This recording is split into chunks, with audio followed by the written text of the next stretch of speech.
Cette émission est conçue et réalisée par des membres de la communauté avec l'aide de Cogeco TV.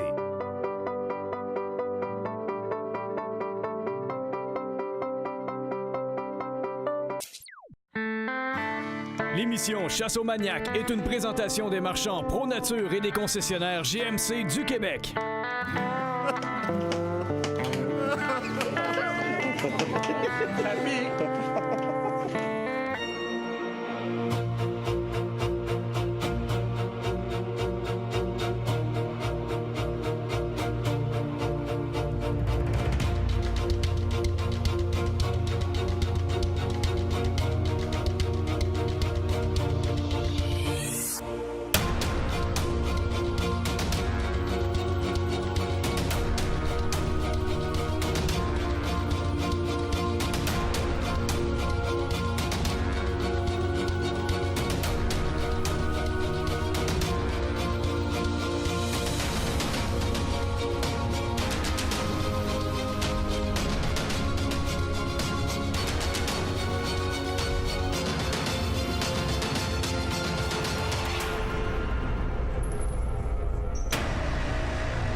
Salut les maniaques, bienvenue à l'émission cette semaine spéciale Noël. On fait une chasse aux sangliers, aux cerfs rouges pour une bonne cause. Bonne émission.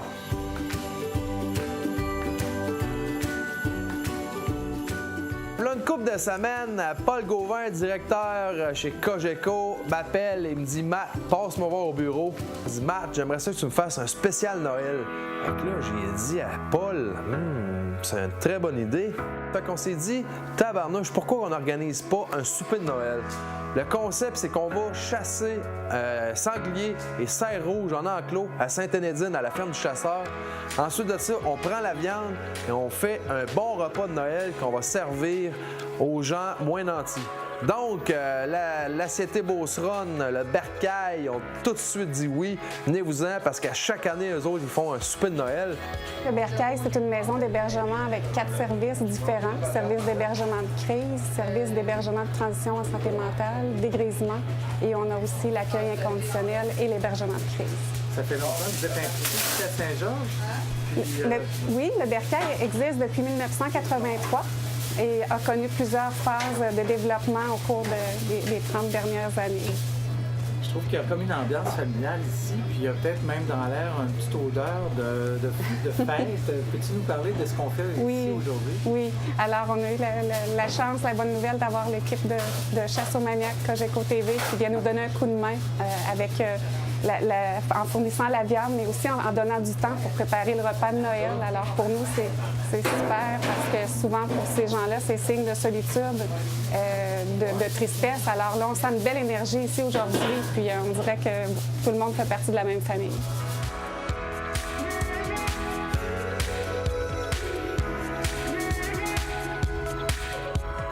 Après ça, Mathieu, il dit « Ouais, mais qui on pourrait faire chasser? Parce que c'est quand même dans pas trop de temps. Il faudrait se trouver quelqu'un qui serait disponible. » Fait que finalement, il s'est tourné vers moi.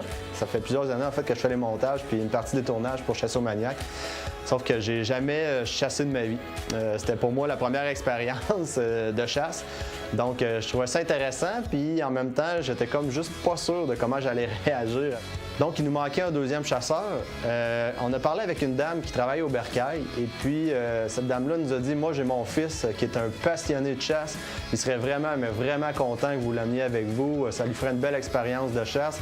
Puis en même temps, il trippe vraiment sur Chasse aux maniaques. C'est un vrai maniaque. » Fait qu'on s'est dit, garde, on a nos deux chasseurs, on y va comme ça. On a Jean qui est le monteur, puis on a William qui est le jeune, qui est accro de chasse, puis qui va pouvoir venir avec nous cette journée-là.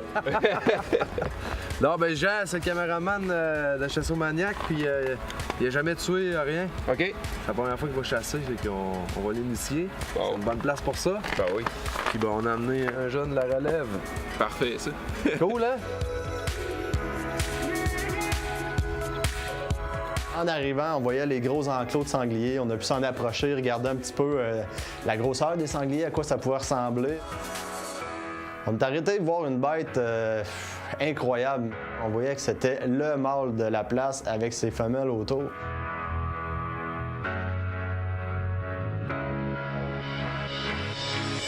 dirait que c'est pas réel tellement Ben oui, hein? Il est fait en fibre de verre.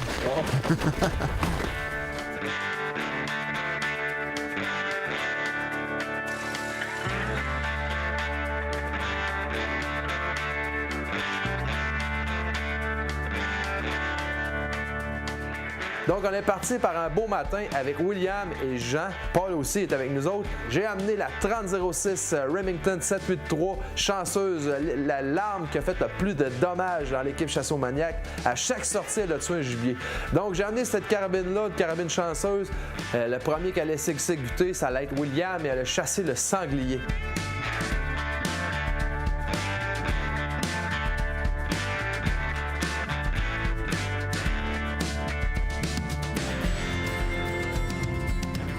Le matin, les propriétaires de la ferme du chasseur ont laissé aller un sanglier dans le clos avec plusieurs cerfs qui sont habituellement toujours là, en captivité dans l'enclos. C'est un enclos qui est quand même assez grand. Là. Si je me souviens bien, c'est autour de 800 pieds de profond par 200 pieds de large. Donc, les bêtes étaient lâchées le matin, très tôt, pour qu'on puisse nous arriver et ensuite avoir à fouiller un petit peu, chercher, nous promener à travers les branches, les arbres pour essayer de retrouver nos bêtes.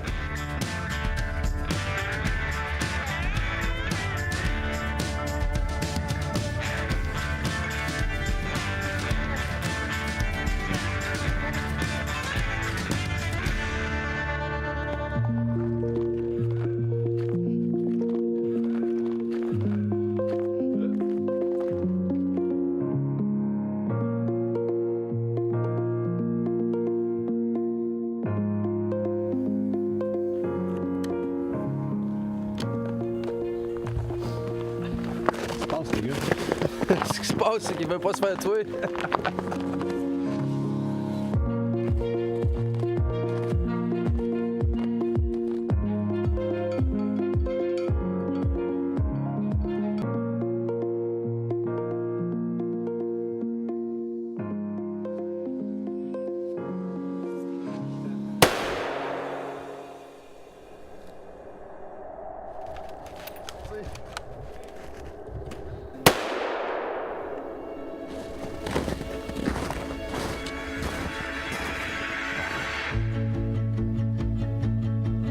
Puis, Content? tu es content? Ouais. Mon premier sanglier à vie? Ouais. Belle bête! Ah, ça va faire de la bonne viande, ça. Ah ouais. C'est toi qui cuisines? Non.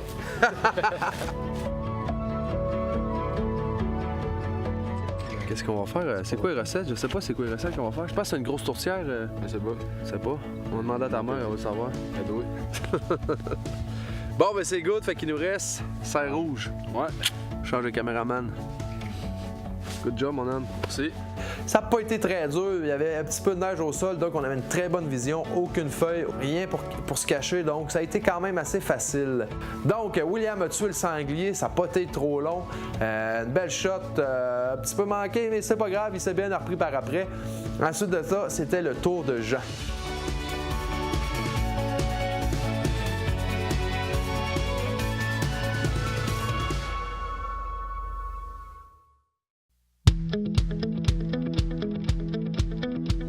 Ce bloc technique est une présentation des marchands Pro Nature. Je suis en compagnie de Pierre-Luc Vachon, des marchands Pro Nature. Salut Pierre-Luc. Salut Pascal. Aujourd'hui, tu veux nous parler d'un petit ensemble que j'ai bien apprécié. Moi, c'est un petit ensemble pour éviscérer et puis arranger notre gibier, si je peux dire. Hein? Oui, c'est ça, exactement. Quand vous commencez votre éviscération, vous pouvez commencer avec un couteau comme celui-là ici. Vous commencez où le derrière, vous montez. Vous avez un petit hook pour prendre la peau, pour tirer, pour la rouvrir mieux. Ça va super bien. Puis on évite de percer la panse. Exactement, exactement. Pour plumer, si vous voulez plumer, ça va super bien. Vous pouvez vous donner de l'angle avec ça pour couper, pour tout enlever votre peau. On a la petite scie pour couper le derrière de votre gibier. Des fois les fesses, puis le thorax en avant qui est raide un peu, le cartilage. Puis on a le petit couteau de finition ici, comme ça. Si vous avez l'intention d'envoyer votre tête à taxidermer ou quoi comme du genre, un petit couteau de finition de même pour aller dans des endroits un petit peu plus difficiles, vous y allez avec un petit couteau comme ça. Et merci beaucoup Pierre-Luc des informations. C'est un plaisir, Pascal.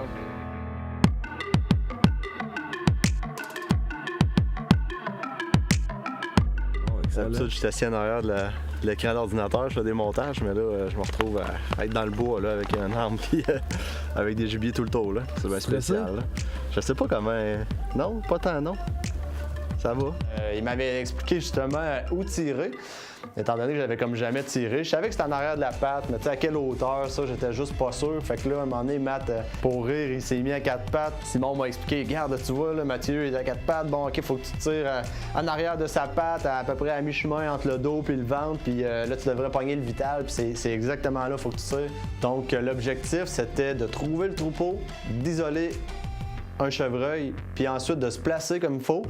En fait, que moi, je puisse me placer pour tirer et puis que Mathieu puisse aussi se placer pour voir la shot, finalement.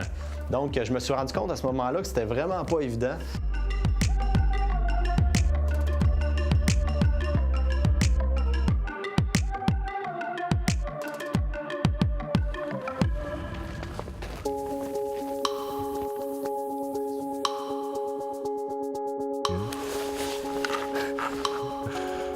J'ai hâte, là.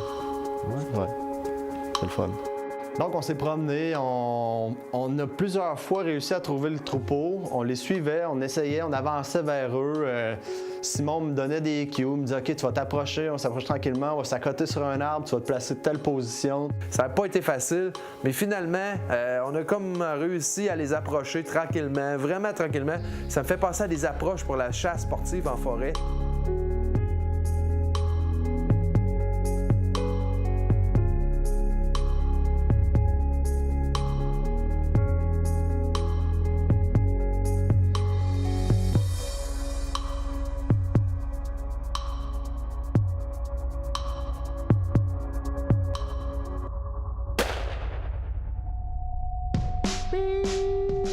Ça m'a sonné dans les oreilles, puis on aurait dit que c'est comme si le temps avait arrêté environ 10 secondes.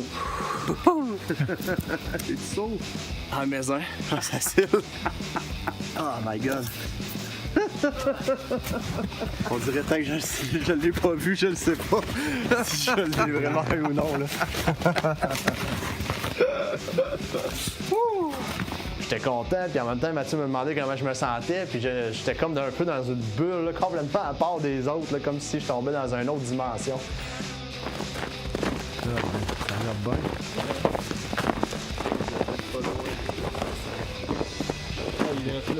Ah, ben oui. Jean, très beau tir, une shot d'à peu près 150 pieds, un gars qui n'avait jamais tiré. Il pourrait même donner des leçons de tir à notre ami Tommy Gunn. C'est des émotions, là. Ouais. Belle shot, mon homme, là, t'as bonne place? Ben, je pense que oui. Fait que là, on venait de clore notre chasse. On était vraiment contents. On était sûr d'avoir au moins du gibier pour le souper. À partir de là, ben, il restait juste à prendre nos bêtes, les rapporter au pick-up pour ensuite aller les porter au boucher. Hey, go, merci les boys. Merci à vous autres. Vous allez faire des heureux. Merci beaucoup. Merci pour la bonne viande. On a appelé notre boucher national, Marc Mercier de Saint-Lambert. Et quand j'ai dit c'était quoi la cause, il a tout de suite accepté. Il dit oui, amène-moi les bêtes, ça va me faire plaisir. Une super belle boucherie, toute bien équipée. Il y a tout de A à Z. Il fait toutes les sortes de gibier. Ours, orignal, chevreuil. Il fait même des chèvres, des bœufs. Il fait n'importe quoi. C'est un professionnel, ce gars-là. Je m'appelle Marc Mercier. Je suis boucher professionnel, ça fait au-dessus de 30 ans que je suis boucher. J'enseigne la boucherie sur DVD. Ça nous fait plaisir aujourd'hui pour une bonne cause. On est toujours là pour aider les chasseurs maniaques dans leur aventure. Aujourd'hui, on a un sanglier ainsi qu'un cerf rouge pour débiter. Ça fait que suivez-nous, on s'en va en salle de coupe, on va vous montrer exactement la manière de procéder selon les exigences que nous avons eues aujourd'hui.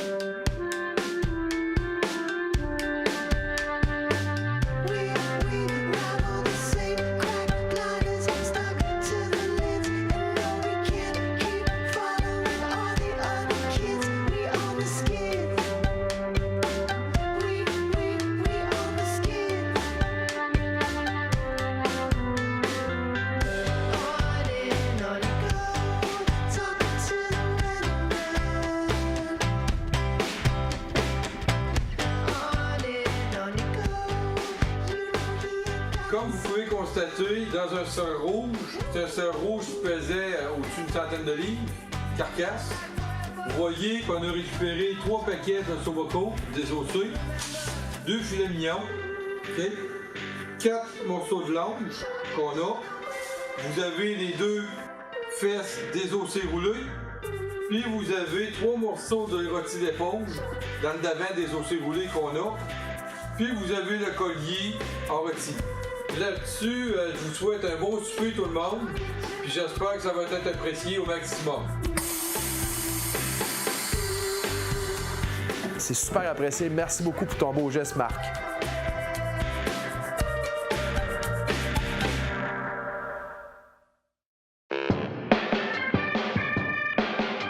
Donc, une fois que la viande a été débitée, on a pris la viande, on a amené ça au bercail pour la cuisiner. Et on a mis l'épaule à la roue, toute l'équipe Cogeco, moi, Jean, Paul, Maxime, on a tous retroussé nos manches, puis on a sorti les couteaux, puis on a commencé à découper les légumes, couper les oignons, tout découper la viande, faire la préparation pour que tout soit prêt pour le souper du vendredi soir pour le bercail.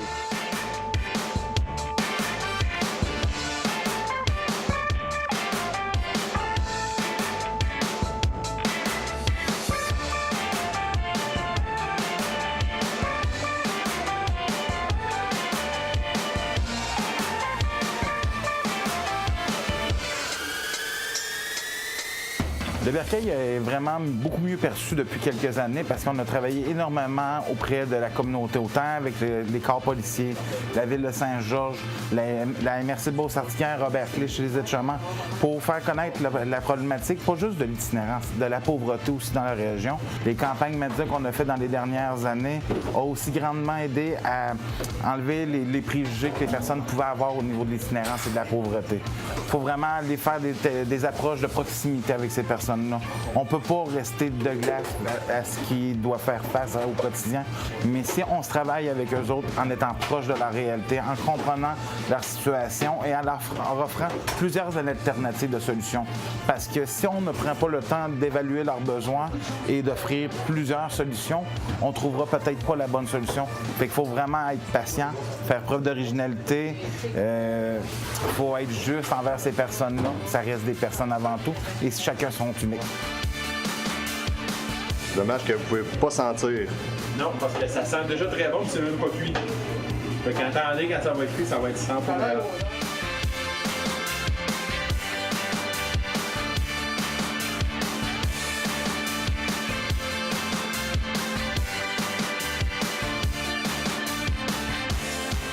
Donc, une fois qu'on a fait les bonnes recettes en bonne compagnie, on a eu bien du fun encore une fois.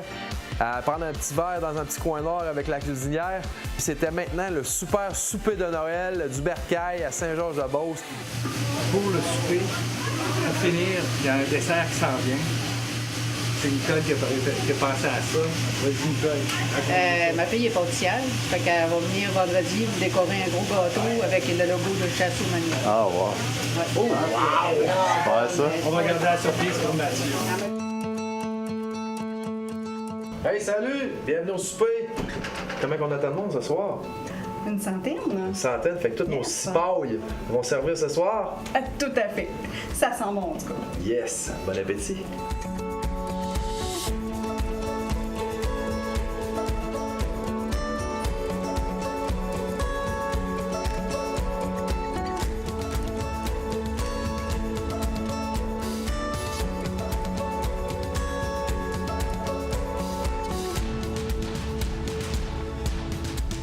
Vraiment content d'avoir partagé notre temps, partagé notre passion et puis on a redonné à la communauté. On est vraiment fiers de ce geste-là.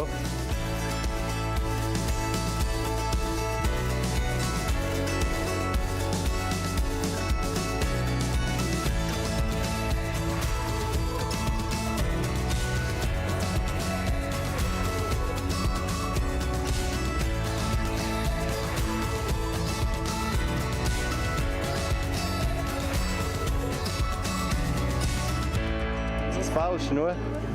Qu'est-ce que t'es venu faire? Un petit bénévolat pour un souper de moisson douce. Non, pas le petit bercail. Bercail, oh, excuse. On a fait un petit briefing avant.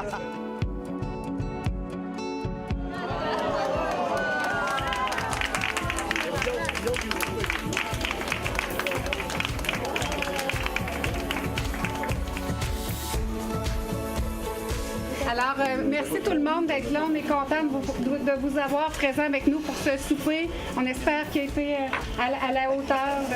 On veut toujours que vous soyez bien, que ce soit agréable.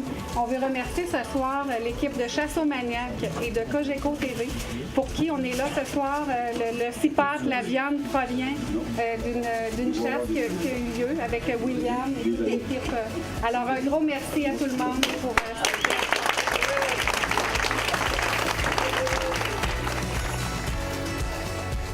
Les grandes forces du Bercail, l'équipe du Bercail, l'équipe d'intervenants, de gardiens de nuit, Cathy, la directrice, Nancy, la coordonnatrice clinique, tout ce monde-là réussit à rendre le Bercail plus agréable pour tout le monde. On travaille tout le monde dans le même sens, que ce soit du premier gardien de nuit à l'intervenant que ça fait 15 ans qu'il est ici, on travaille tous dans le même sens. C'est pour le bien-être du client, l'emmener à l'autonomie, à son rétablissement. On doit travailler en équipe. Je pense que c'est une des plus belles forces de l'organisme au Bercail.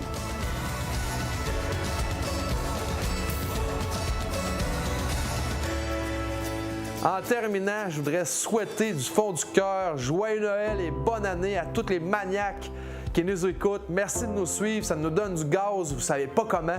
Donc l'année prochaine, on revient en force avec des aventures incroyables. Et ne manquez surtout pas la tournée Chasse-au Maniac, présentée dans plus de 70 villes au Québec et au Nouveau-Brunswick. À l'année prochaine tout le monde!